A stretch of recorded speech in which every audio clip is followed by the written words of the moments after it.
Hello बच्चों, let's study with Tejal. तो आज हम पढ़ेंगे रैशनल नंबर, जो कि है क्लास 8 की मैथ्स के एनसीईआरटी का चैप्टर नंबर 1। और इसमें हम देखेंगे एक्सरसाइज 1.1। तो ये रहा हमारा first question. Name the property under multiplication used in each of the following. इस क्वेश्चन में हमें मल्टीप्लिकेशन की उस प्रॉपर्टी का नाम बताना है जो कि क्वेश्चन में यूज होने वाली है। तो ये रहा first part of a first question. Can you see one over here? Yes, one जो है वो बहुत ही इंपॉर्टेंट है। क्यों? क्योंकि जब भी हम वन को किसी भी नंबर से मल्टीप्लाई करते हैं तो आंसर में हमेशा वही नंबर आता है। For example, 5 into 1 is equals to 5, और we can say 1 into 5 is also equals to 5। चलो अब सेकेंड एग्जाम्पल देखते हैं। 2 into 1 is equals to 2, और 1 into 2 is also equals to 2।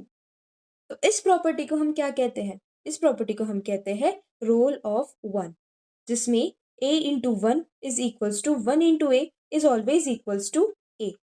So let's move to second part of first question. Here it is. अब यहाँ पे ध्यान से देखना, -13/17 is multiplied by -2/7, और इक्वेशन के बाद यानी इक्वल के साइन के बाद ऑर्डर जो है वो रिवर्स कर दिया है। बट हमारा ऑर्डर रिवर्स करने के बाद भी हमारा आंसर सेम ही आएगा। और इस प्रॉपर्टी को हम क्या कहते हैं? इस प्रॉपर्टी को हम कहते हैं कम्यूटेटिव प्रॉपर्टी, जिसमें ऑर्डर मैटर नहीं करता। ऑर्डर अगर हम चेंज भी कर दे तो हमारा आंसर जो है वो सेम ही आता है। Now let's move to part third of question number 1। Here it is. तो -19/29 इंटू 29/-19। अब इस क्वेश्चन में दो रैशनल नंबर्स यूज हो रखे हैं, और आप ध्यान से देखो, जो फर्स्ट रैशनल नंबर है जो कि है -19/29, उसका जो न्यूमिनेटर है यानी -29 वो सेकेंड नंबर के डिनोमिनेटर में है, और फर्स्ट नंबर की डिनोमिनेटर में जो 29 है वो सेकेंड नंबर के न्यूमिनेटर में है। तो इसमें न्यूमिनेटर और डिनोमिनेटर अगर सेम हो तो वो कैंसिल हो जाते हैं, और जब सब कुछ कैंसिल हो जाए तो बचता क्या है? 1। तो आंसर क्या आएगा? 1। और इस प्रॉपर्टी को हम क्या कहते हैं? इस प्रॉपर्टी को हम कहते हैं मल्टीप्लिकेटिव इनवर्स प्रॉपर्टी, जिसमें a/b multiplied by b by a, यानी a जो है वो नीचे वाले a से कैंसिल हो जाएगा, और b जो कि डिनोमिनेटर में है ऊपर वाले b से, यानी जो कि न्यूमिनेटर में है उसमें कैंसिल हो जाएगा। Now let's move to question number 2, और ये है हमारा question number 2। Tell what property allows you to compute. इस क्वेश्चन में हमें बताना है कि कौन सी प्रॉपर्टी हमें इन दो एक्सप्रेशंस में दिख रही है।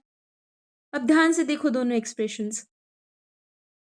एक्सप्रेशंस तो दोनों सेम है, चेंज कहाँ है? ब्रैकेट्स में। ब्रैकेट्स यानी ग्रुपिंग, नंबर्स की ग्रुपिंग। मल्टीप्लिकेशन में जब हम ग्रुप्स चेंज करते हैं यानी ब्रैकेट्स चेंज करते हैं तो हमारा आंसर चेंज नहीं होता, और इस प्रॉपर्टी को हम कहते हैं एसोसिएटिव प्रॉपर्टी, जिसमें ब्रैकेट्स यानी ग्रुपिंग जो है वो चेंज भी हो जाए तब भी रिजल्ट जो है वो चेंज नहीं होता। Now let's see next question, जो कि है question number 3। The product of to rational number is always a rational number. जब भी हम किन्हीं भी दो रैशनल नंबर को मल्टीप्लाई करेंगे, आंसर जो है वो एक रैशनल नंबर ही आएगा।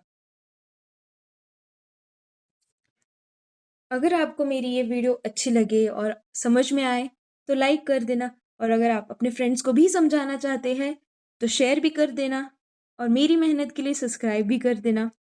Thanks for watching this video. और हाँ, नेक्स्ट वीडियो में हम सेकेंड चैप्टर का इंट्रोडक्शन करने वाले हैं। So come back to study with Tejal. At the end, bye.